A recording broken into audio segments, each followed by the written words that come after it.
to Air Academy Associates series on using SPC Excel.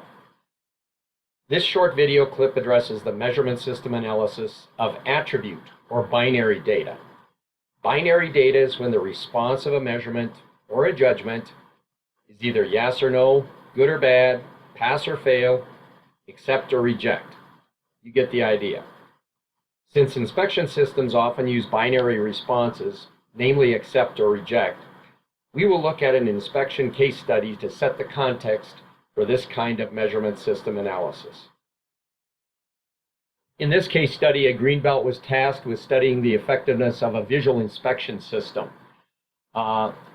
This particular system was examining products for defects such as scratches or dents or bubbles, and the greenbelt decided to set up a measurement system analysis to look at the effectiveness of this process. The greenbelt selected 20 units, half of which contained cosmetic defects and should have, according to company standards, been written up or adjudicated as rejects. The other half were acceptable according to company standards, and they should be accepted. 3 inspectors were selected who are representative of the quality assurance inspectors who routinely perform this type of inspection. Each person was asked to inspect each of the 20 units and judge whether the unit was acceptable or should be rejected. The rule of thumb for sample size in binary MSAs is that the number of operators times the number of parts should be at least 60. In this case, the greenbelt was right on track, having selected 3 operators and 20 parts, or 20 items to inspect, and 20 times 3 is in fact 60. This slide shows the results of the inspection of 60 items, 20 from each of 3 operators. And you can see where there's a 1, that's a correct response. Where there's a 0, that's an incorrect response. And there are really 2 types of errors that can be made. They are called false rejects and false accepts. So a false reject is rejecting a part when it should have been accepted. An example of that is right here for operator 1. If you take a look at the 5th part, should have accepted it, but he rejected it. Made a mistake there, that's called a false reject. This guy down on number 10, part number 10, operator 1, rejected when the true standard was accepted. That also was a mistake. Number 11, that is part number 11 for operator 1, was a false accept. The operator accepted when rejection should have been achieved or the true standard. So you can see that operator 1, out of the 20 judgments, made 15 correct judgments, 5 that were incorrect, 3 that were false reject, and 2 that were false accepts. And similarly for the other 2 operators. Now overall, 48 out of the 60 were correctly judged, and 48 divided by 60 is about 80%, so that's about an overall 80% effectiveness rating across all 3 operators. But of course, the operators are indeed different. Operator 3 seems to be the most effective of the 3 operators, getting 18 out of 20 correct, which is a 90% rate. The other folks, the first 2 operators, were 75% effective. Now let's take a look at the different inspection capability measures that the software will print out. The first one is effectiveness. This is simply the ability of an inspector to distinguish between defective and non-defective products or parts. It's simply the number of parts identified correctly divided by the total number of opportunities to be correct.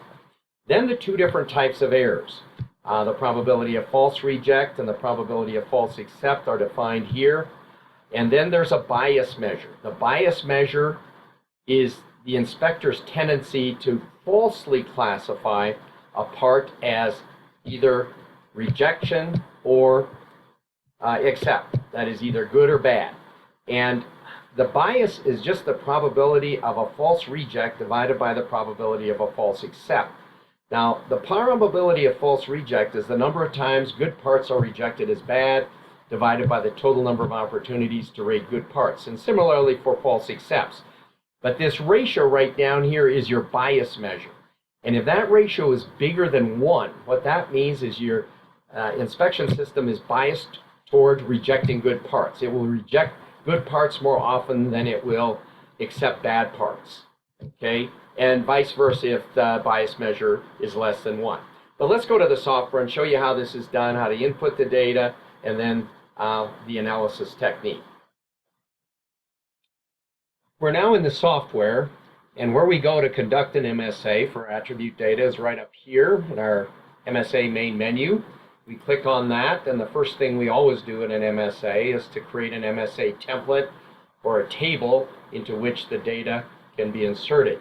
So we click on that to replicate the example, the inspection example we just covered. In that example, we had 3 operators or appraisers. We had only 1 replicate. The Greenbelt elected not to have repeats, so each operator only measured 20 things, which is a good number, but with 3 operators, we needed 20 to get a minimum sample size of 60.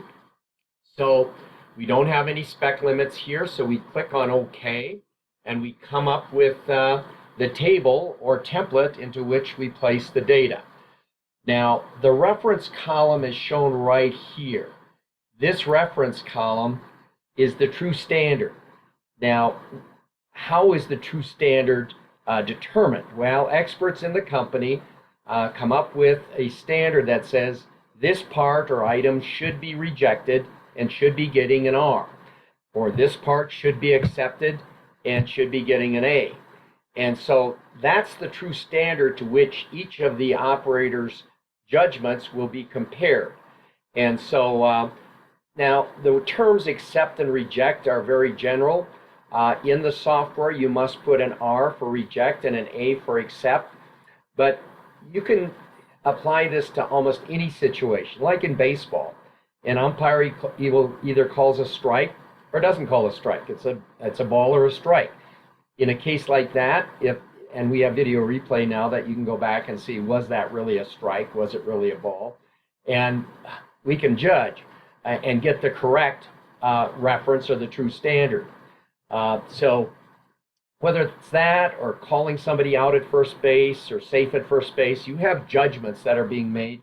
And with video replay in baseball, you can determine what the true standard really was. But the point I'm trying to make, whether it's baseball, football, pass interference is a big thing these days.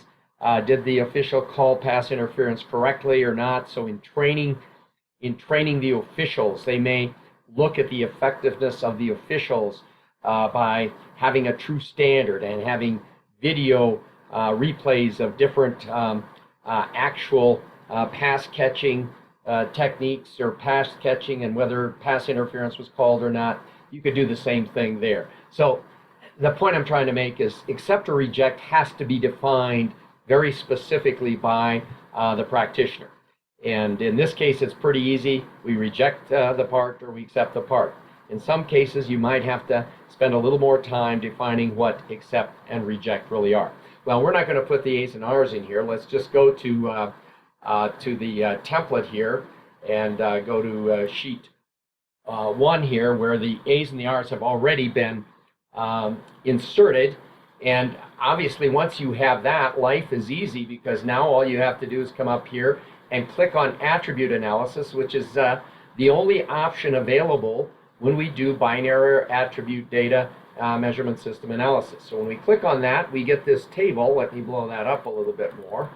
And here are the summary statistics. It tells you the overall, right there is the overall effectiveness, 80%. But of course, we have differences among the operators. Operator 1 and 2 were 75% effective. Operator 3, who only made 2 mistakes out of 20, was 90% effective. And here you see the false rejects and the false accepts. These are turned into probabilities. These probabilities here mimic the values here because we have a balanced setup. We had 10 that should have been accepted, 10 that should have been rejected. So it's perfectly balanced.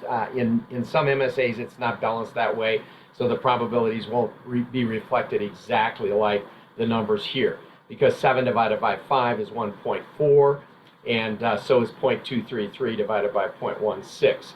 So 1.4 is the overall bias, meaning that their system is more biased, or in other words, they will reject good parts more often than they will accept bad parts. But the summary stats are all here, and the purpose is to look at the overall effectiveness, the overall error rates, look if there's any significant difference between the operators. And in this case, you see one operator who's performing somewhat better than the others, and maybe we can benchmark on them. Now, there's a cost associated with each error. So costs would have to be built into the decision-making process of whether the measurement system is good or bad or acceptable, or do we have to tweak it. But anytime you have differences in operators, as we do here, we have the ability to benchmark on the best operator. So I hope this gives you a little bit of feel for what MSA is all about when we have attribute or binary data. It's very easy. The hardest part is collecting the data. Thanks a lot for watching, and I hope this was a good explanation and shows you where you can get to MSA in SPC Excel. Thanks a lot.